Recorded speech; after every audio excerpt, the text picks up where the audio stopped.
ExecMBA Podcast. I'm your host, Brett Twitty, and you are listening to a new episode. On this episode of the podcast, I'd like to feature a conversation I recently recorded with an Executive MBA format student in our class of 2019, Jason Starkey. Jason is many things. In addition to being a student here at Darden, he is also the founder of a startup and a veteran. And he and I recently sat down to talk a little bit more about his MBA journey, what led him to Darden, how Darden has helped shape and inform his experience starting his own business, and his advice for other veterans contemplating pursuing an MBA. So without further ado, here's my conversation with Jason Starkey. Jason, welcome to the podcast. Hey, Brett. Thanks for having me. All right. So for our listeners at home, we always start these the same way. Tell us a little bit more about you and your background. Yeah, I grew up in Southern California. Bunch of brothers, dad who was an entrepreneur. Eventually, I was the only member of my family. I'm still the only male in my family not in the jewelry business. So literally every other male in my family works in a jewelry store in California. I'm kind of the black sheep, so I decided to go to college and then join the military. Did that for about 10 years and left California. Again, the only non-jeweler outside of California. So I'm definitely the black sheep. Moved out here on the West Coast, on the East Coast after the military. And now I am trying to be an entrepreneur. So Jason, curious about when an MBA became part of your plans. Is it something that you always knew you wanted to pursue, or is it an idea that came to you during your military service? Curious about the timing. Yeah, when I was getting out of the military, I knew that I wanted to transition to business, and I didn't have the business skills or experience to do that, and knew that an MBA would be the best path forward. So it was definitely in the cards early on when I was thinking about transitioning out of the military. Let's talk a little bit more about, coming from a military background into business school. What are some of the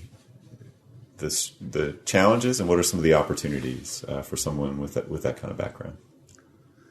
The opportunities are the soft skills. So leadership, people, managing others, navigating the nuances and gray areas.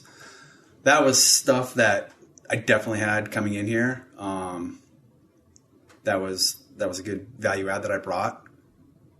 The hard skills, though, were the ones that definitely was a learning curve for me. Didn't spend much time on spreadsheets in the military, so catching up on that was the biggest learning curve. So you've obviously, launched a business. You're running your own startup.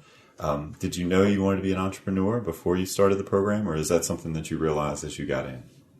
No, I definitely knew it. I mean, I grew up in the back of my dad's jewelry store, helping him clean rings, finding lost diamonds off the floor, stomp envelopes, putting flyers on people's windows during Christmas sales. And so my whole family's an entrepreneur. Like I said, they all own jewelry stores. So it's just something I grew up with. I was attracted to it early on. I like the idea of doing something new, charting your own path, being your own boss, holding yourself accountable. So I knew early on that that's what I wanted to do. I just didn't know exactly how and when I was getting out of the military. And that's why I knew Darden would kind of help me out. So how did you eventually narrow in on the idea that you found exciting, or the kind of startup you wanted to be a part of? Yeah, it was just a phenomenal idea by a really smart person. He came up with the idea, and it caught me right away, and I was sold immediately. And from then on, we just built an immediate team, and we just hit the ground running. Can you talk a little bit more about the actual idea, at a high level? Yeah, so it's a virtual reality language learning product. So just my background being in Special Forces, you have to learn a foreign language in order to operate overseas. You need to learn how to communicate with people of different cultures.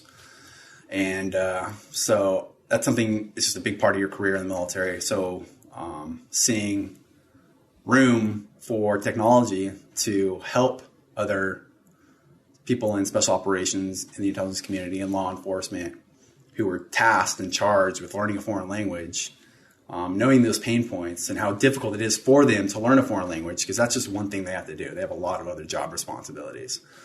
But unfortunately, it's a very important thing to do. And we saw room for technology to help that out. And really just saw a unique application, and just out of our imaginations and minds, just started building a product that we thought could help that, fill that gap, and slowly iterate upon itself until today. And we're constantly iterating.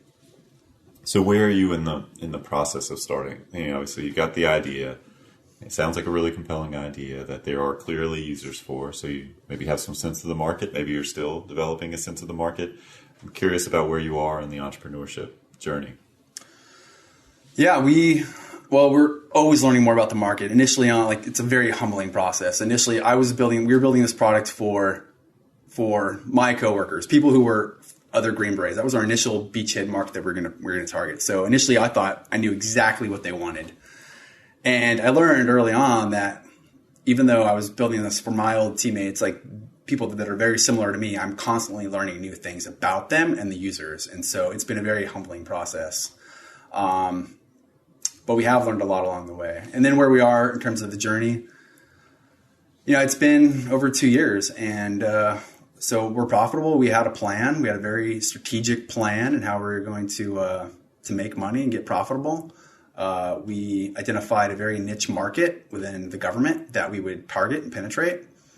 We built a very specific product for them, put it in front of them, got their feedback, iterated, put it in front of them again, and did that over and over and over again over 2 years without anyone paying us any money, bootstrapping it. But we were firm on our strategy and our goals. And eventually the customer said, yeah, it looks great. We'll pay you for it. And so we got on contract with the government and with this customer, and now we're getting more. We're getting more contracts with other very similar like customers. So it was a long process, but we had a very strategy in place. We had a goal. We were flexible in how we got there. We were open-minded, and it paid off. So, I'm sure some luck happened along the way too. I know it did, but yeah, that's where it is. And now we've gotten traction, and we're on the map. People know who we are. They've seen our product, and so now I'm just constantly reacting to the demand of people who are wanting to learn more about it and purchase it. That process sounds a lot like effectuation, where your customers are essentially helping you figure out product fit, product needs. Yeah. Yeah. It's every customer. Our initial target market is the national security industry. So other people like special operations, intelligence, law enforcement, and they all have their own unique applications. And there's a lot of nuances you got to navigate, and they all have specific requirements and features that they ask for. And it's up to us to kind of navigate that and to listen to what they want, but to really peel the layers of the onion back and get to their core motivating drivers about like what's inspiring. Like they say they want this, but why do they really want that? Asking those questions, those penetrating questions, and then collating that information and building something. Have you gotten better at asking those questions? Yeah, of course. Yeah. Really like my background helped out too, just with intelligence training. You really try to understand the core of people, what they're trying to communicate. So I'm curious about some of the communication skills that Darden helps students cultivate might help you with the work that you're doing now, right? Case method, it's discussion based. You're hearing a lot of different perspectives. You're encountering people that think differently than you. Do you feel like what you've done here has made you better at the work that you're doing? Are you building upon an existing skill set you already had? Curious about that. Yeah, of course. The case studies are great because they show you unique challenges, specific challenges that another person like you has encountered. And whether you are likely to encounter that same specific challenge, it's probably not likely, but it opens your eyes and shows you, hey, this is what you need to look for. This is how you need to look at problems in the future. Because all the cases always are presented with some issue that happened that the entrepreneur or the protagonist wasn't anticipating, and then how they overcame that challenge. And so it's not necessarily like exactly what they did, but the how they did it. And so as I am encountering these same challenges, you're constantly referencing and thinking in the back of your mind of different cases that that were similar to this, and so I can draw lessons upon those. And yeah, that's happened. That happens every day still. So those cases that we encounter, I'm drawing lessons upon them. Like I always say, like I've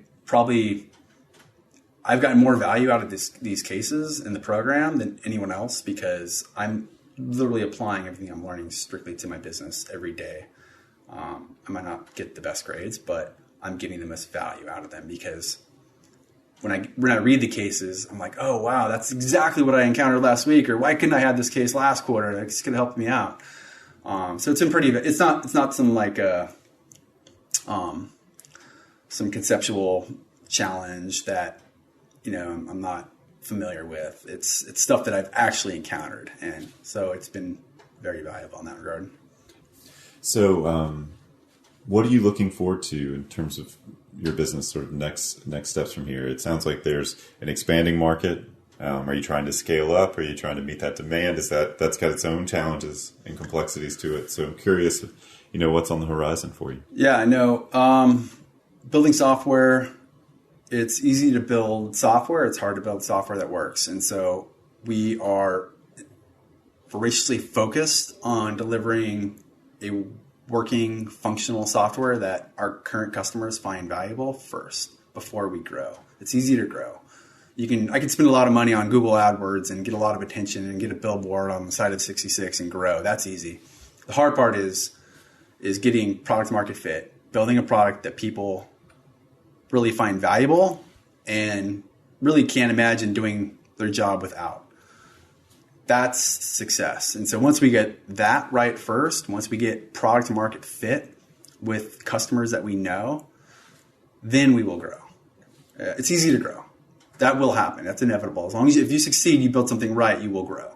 So I'm not too worried about the growth part. As long as we have cash to help us get to product market fit, that's all I'm concerned about in getting new customers. But you got to do it right. And so I don't want to just build some piece of software that no one finds valuable. I might be able to sell it, but I'm not going to be able to sell it again next year. And life's too short to build software that no one really cares about. So that's what we're focused on. So had you always been a tech person? Are you surprised that you're working in software? Is it something that you imagined? Brett, I couldn't be more surprised that I was not in tech, much less in VR. So this was the last thing in the world I expected. I mean, I was the guy on the team who didn't know how to work the radio, and the radio guy would just always yell at me because I didn't push the right button. So I was not tech savvy at first. So it definitely caught me off guard, but I knew that it would be a good space to get into outside of the military. So I just, buckled down, did some homework, got caught up on the latest technologies, and then knowing that we were going to do VR, I just dug into VR, learned everything there was about it. So it wasn't hard to become a tech guy. So that was the easy part, but I am surprised. Yeah, definitely. When I tell my old people who knew me before that I'm in tech now, they're pretty surprised. Yeah, people are always interested where entrepreneurial ideas come from. Yeah. Sometimes it's something a person has thought about a long time. Other times it's an opportunity that's out there. Sounds like maybe it's a little bit more of the latter here. So for you, starting and running your own business, and obviously being in the tech sector, which is sounds like a stretch for your background. How do you feel like Darden has equipped you not necessarily for exactly this moment, but for what's to come down the line? Do you feel like you have a platform for thinking about where your company's going, or I'm curious about how you feel like Darden has prepared you for the future.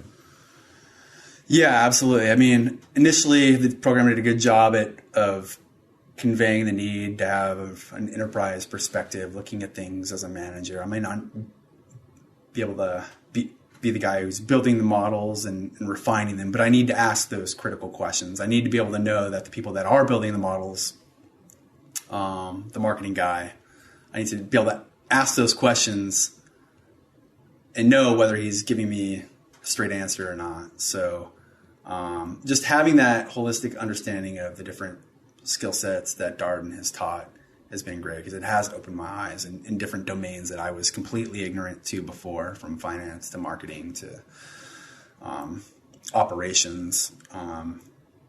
And so that's been one way that it's equipped me, is just giving me that foundational knowledge to manage those people who are those domain experts.